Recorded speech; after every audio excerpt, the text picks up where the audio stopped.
Promo റിവ്യൂയിലേക്ക് എല്ലാവർക്കും സ്വാഗതം. ഈ റിവ്യൂ ഇഷ്ടപ്പെടുവാണെങ്കിൽ ഒന്ന് ലൈക്ക് ചെയ്തും സബ്സ്ക്രൈബ് ചെയ്തും സപ്പോർട്ട് ചെയ്യണേ.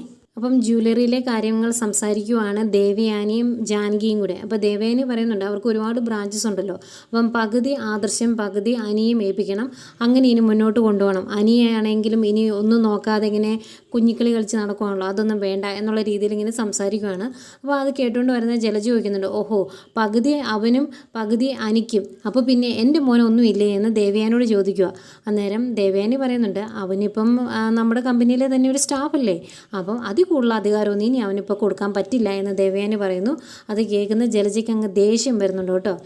എന്നിട്ട് ദേവയാനി ജലജയോട് പറയുന്നുണ്ട് നമ്മൾ നമ്മുടെ ജ്വല്ലറിയിൽ നിന്നും വിൽക്കുന്നത് 916 ഗോൾഡാണ്.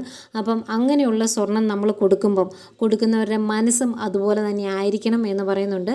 അത് ജലജയ്ക്ക് നന്നായിട്ട് ജലജയ്ക്ക് ദേഷ്യം വരുന്നുണ്ട്.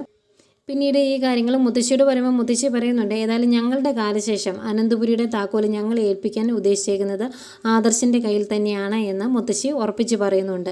അതിനുശേഷം ഒരു കൊറിയർ വരുവാണ്. ആ കൊറിയർ പോയി മേടിക്കുന്നത് ജലജയാട്ടോ. ജലജ പോയി മേടിക്കുന്നുണ്ടെങ്കിലും ജലജ അത് മുത്തശ്ശിയുടെ കയ്യിൽ കൊടുത്തു വിടുവാണ് നവ്യയ്ക്ക് കൊടുക്കാൻ വേണ്ടി. അതിൽ നവ്യയും നവ്യയുടെ ഒരു പഴയ കാമുകനുണ്ടല്ലോ അവനോട് ചേർന്ന് നിൽക്കുന്ന കുറേ ഫോട്ടോസാണ്. അത് വീട്ടിലെ എല്ലാവരെയും ഒന്ന് കാണിക്കണം, അതിനു വേണ്ടി അഭി ചെയ്ത പരിപാടിയാട്ടോ ഇതിനെപ്പറ്റി ജലജയ്ക്കും അറിയാം. ഏതായാലും മുത്തശ്ശി അതങ്ങ് എടുത്തുകൊണ്ട് പോകുമ്പം അതിൽ നിന്ന് ഒരു 2-3 ഫോട്ടോ താഴെ വീഴുന്നു.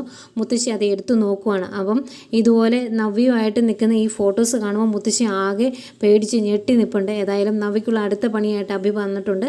എങ്ങനെയൊക്കെ എന്തൊക്കെ ചെയ്താലും ലാസ്റ്റ് ചീറ്റി പോകും, അത് വേറെ കാര്യം. ഏതായാലും ഇതൊക്കെയായിരുന്നു പ്രൊമോ വിശേഷങ്ങൾ. വിശദമായ എപ്പിസോഡ് നമുക്ക് നാളെ കാണാം.